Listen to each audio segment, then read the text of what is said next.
বাইরের শাপলা বিল রিসোর্টে যতই ঘুরি না কেন, নিজেদের গ্রামের বিলে শাপলা তোলার মজাই আলাদা, তাই না? ইচ্ছে মতো শাপলা তোলা যায় আর ইচ্ছে মতো যা খুশি করা যায়। তো আমি 2 দিন হলো বাড়িতে আসছি আর আমার একটা চাচাতো ভাই আমাকে অনেকগুলো শাপলা তুলে নিয়ে এসে দিছে বিকেলে। তো আমি শাপলাগুলোকে সুন্দর করে মাথার বেড়ি বানিয়ে ফেলছি যে সকালে ভোরে আমিও শাপলা তুলতে যাব। রাত 11টার সময় গিয়ে দেখি শাপলাগুলো এত সুন্দর করে ফুটছে, ওয়াও, অনেক সুন্দর লাগতেছিল। সকাল 6টায় অ্যালার্মের শব্দে জেগে গেলাম। তারপর আমি আর আমার কাজিন বেরিয়ে পড়লাম বিলে শাপলা তুলতে যাওয়ার জন্য। বিলে যাইতে মাত্র 2 মিনিট সময় লাগে।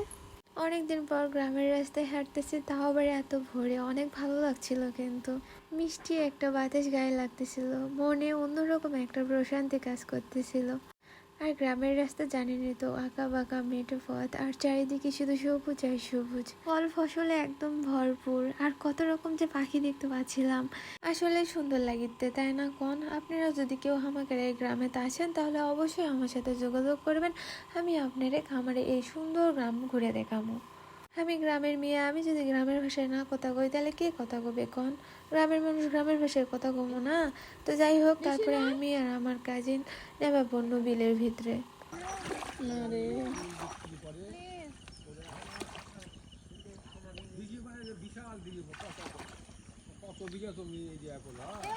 যাই হোক, দেখতে দেখতে আমরা মেলাগুলো শাপলা তুলে ফেলা দিছি। এখন আমার বাড়ির চলে যাওয়া লাগবে, তাছাড়া আমার আবার বাড়ির জায়গা হবে না। কবে বাড়ির থেকে কুন্টে গেছে সকালবেলা, তোরা কি কোনো বাড়ি ঘর নাই?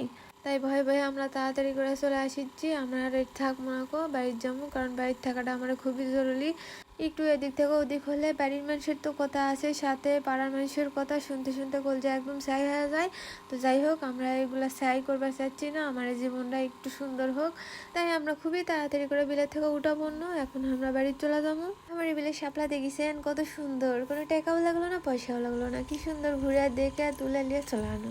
তো সবাই ভালো থাকবেন, আল্লাহ হাফিজ। সিনেমাটিক দিয়ে করছিল এতক্ষণ।